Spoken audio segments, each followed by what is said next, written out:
Hello students.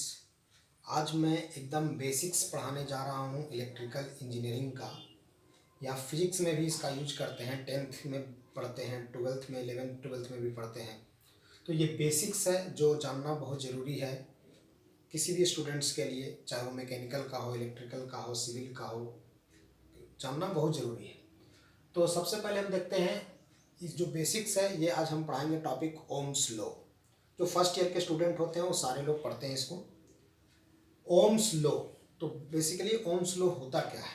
तो सबसे पहले इसमें देखेंगे फिजिकल कंडीशन बीइंग अनचेंज्ड, मतलब कि फिजिकल कंडीशन चेंज नहीं होना चाहिए, सच एज टेम्परेचर, प्रेशर, मतलब टेम्परेचर, प्रेशर, जो भी फिजिकल कंडीशन है, ह्यूमिडिटी, ये सब चेंज नहीं होना चाहिए, तब ओम्स लॉ वैलिड होता है।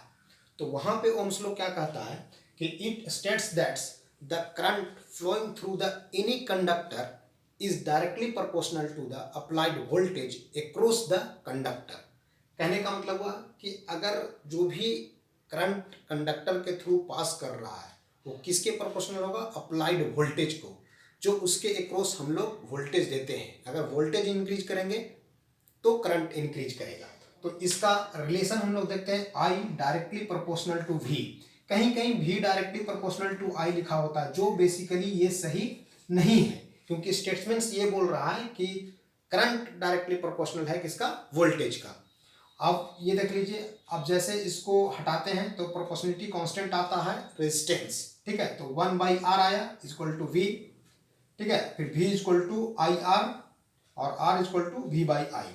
तो ये R जो है, R ही प्रोपोर्शनलिटी कांस्टेंट है, ठीक है। इसका जो यूनिट देते हैं वो ओम देते हैं, ठीक है। वोल्टेज का यूनिट वोल्ट होता है, करंट का यूनिट एम्पियर होता है, ठीक है। अब इसका जब रिलेशन हम लोग देखेंगे तो वोल्टेज हम लोग एक्स एक्सिस में रखेंगे। इसका रीजन ये है कि जो इंडिपेंडेंट वेरिएबल होता है उसको एक्स एक्सिस में रखते हैं, जो डिपेंडेंट वेरिएबल होता है उसको वाई एक्सिस में रखते हैं।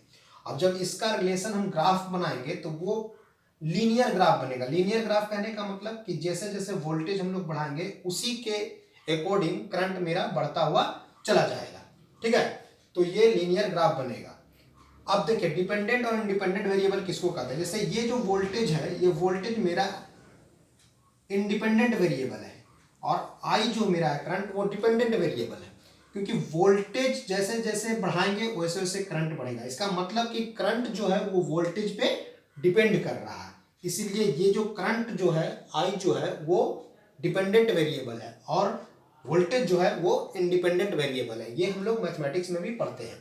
तो इसको बहुत अच्छे से समझना है, कहीं भी क्वेश्चंस ये पूछा जाता है, छोटा छोटा क्वेश्चंस किसी भी रेलवे एग्जाम्स में आ जाता है या कोई भी जेईई एग्जाम में। जैसे देखते हैं, आर क्या हुआ? रेजिस्टेंस, ठीक है। आर क्या है? रेजिस्टेंस। और 1/R कर देंगे तो वो हो जाएगा कंडक्टेंस, ठीक है। तो अलग अलग यूनिट होगा कंडक्टेंस का। रेजिस्टेंस का यूनिट तो हम बता दिए ओम। कंडक्टेंस का यूनिट होता है, कंडक्टेंस का यूनिट होगा महो, उसका उल्टा ओम इनवर्स, ठीक है। ओम इनवर्स भी लिख सकते हैं, सीमेंस भी लिख सकते हैं। तो ये डिफरेंट डिफरेंट यूनिट है कंडक्टेंस का, जो कभी कभी एग्जाम में, छोटे छोटे एग्जाम में पूछ लिया जाता है, ठीक है। हम लोग जैसे देखें ओम्स लॉ के according V equal to I R आया, तो R इक्वल टू V/I लिख सकते हैं, ठीक है। अब हम इसका रिलेशन पावर में देखेंगे, ठीक है। पावर को डिफरेंट डिफरेंट तरीके से हम लोग लिख सकते हैं। तो जैसे पावर क्या होता है? Power equal to V equal to P equal to होता है V इंटू आई, ठीक है। अब अलग अलग टर्म में हम लोग कर सकते हैं। जैसे हम लिखना चाहें V और I के टर्म में क्या लिख सकते हैं? I equal to V/R। अब यहां पर ये चीज बैठा दिए V/R, तो क्या होगा? V²/R, ठीक है। इसका यूनिट क्या होता है? वाट। तो हमेशा ये भी क्या देगा? P इक्वल टू V²/R, ये क्या देगा? वाट। तो होता क्या है कि कहीं कहीं हमको पावर निकालने के लिए बोलता है, वहां पर वोल्टेज और रेजिस्टेंस का वैल्यू दिया हुआ रहेगा, तो पावर हम लोग इस तरीके से निकाल लेंगे, ठीक है। और अगर इसको चेंज करना चाहें तो P इक्वल टू VI है, तो V के जगह में हम लोग एक और चीज क्या लिख सकते हैं? V के जगह में लिख सकते हैं, पहले I को चेंज किए, अब V को चेंज करेंगे तो V के जगह में क्या लिख सकते हैं? IR into I। तो P इक्वल टू क्या हो जाएगा? I²R। ये भी क्या है? पावर। ये भी क्या यूनिट आएगा? वाट, ठीक है।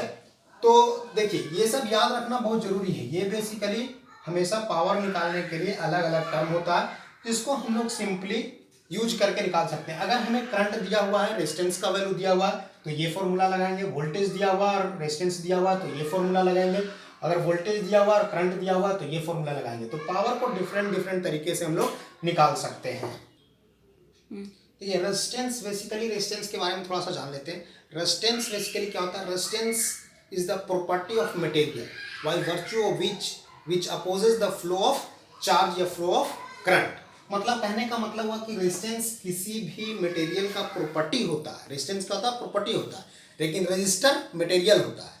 ठीक है, इसको ध्यान में रखेंगे। रेजिस्टेंस क्या प्रॉपर्टी है, उसी तरह इंडक्टेंस प्रॉपर्टी है, कैपेसिटेंस प्रॉपर्टी है, किसी भी मटेरियल का वो प्रॉपर्टी होता है।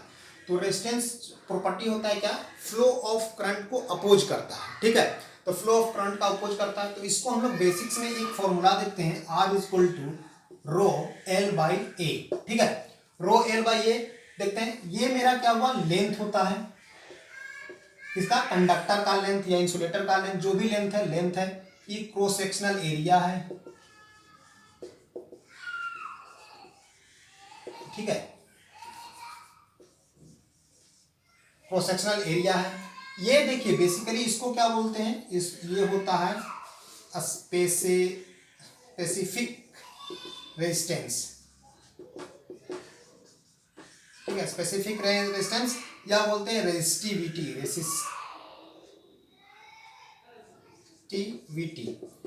रेजिस्टिविटी बोलते हैं या फिर स्पेसिफिक रेजिस्टेंस बोलते हैं। ये दोनों नाम आपको याद रखना है। ठीक है, क्योंकि कहीं कहीं पूछ देता है रेजिस्टिविटी का यूनिट या स्पेसिफिक रेजिस्टेंस का यूनिट। तो यूनिट पूछता है यहाँ पे कहीं कहीं, तो हम लोग रेजिस्टिविटी को निकालेंगे। तो क्या होगा? रेजिस्टिविटी का यूनिट निकालेंगे तो रो इक्वल टू क्या हो जाएगा? R into A divided by L. ठीक है, इसका यूनिट क्या देते हैं? ओम। इसका एरिया का यूनिट क्या होता है? Metre square. लेंथ का यूनिट क्या होता है? मीटर। ठीक है, तो इससे ये कट गया तो क्या आ गया? रेजिस्टिविटी का यूनिट ओम मीटर। ठीक है, ये यूनिट आ गया क्या? रेजिस्टिविटी का। ठीक है, अब इसी का अगर 1 रो कर देते हैं तो ये हो जाएगा कंडक्टिविटी।